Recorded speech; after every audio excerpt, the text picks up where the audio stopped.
આજે તો મેળી માના પતરા ઉપર સડી ગયા ને પતરા કરવાના હતા સાફ.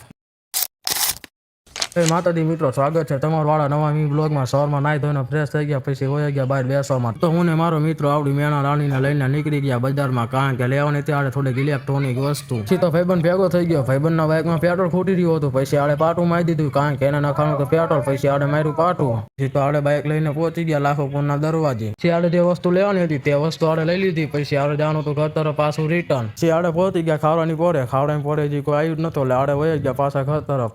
રવિભાઈનો ફોન આવ્યો કે આડે જવાનું તો સુરેન્દ્રનગર, હાલો આડે જઈ આવી સુરેન્દ્રનગર. પછી આપણે પહોંચી ગયા સુરેન્દ્રનગર. સીધો આડે રખડતા રખડતા બાઇક લઈને ગુજરાત બાજુ પહોંચવા આવી ગયા. મેં કીધું રવિભાઈ અહીંથી પાછો હરો, બહુ આગળ ન જવાય. સુરેન્દ્રનગરનું બસ સ્ટેશન, સુરેન્દ્રનગરના બસ સ્ટેશનના કોલરના બાને કોણ કોણ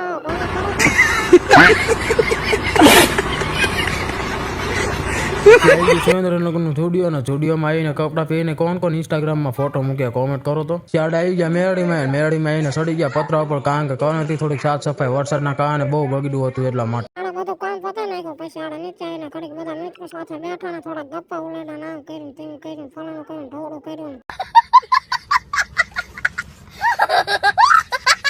બ્લોગ મારલું જ ત્યાં મળીએ બીજા બ્લોગમાં, એટલા માટે જય માતાજી.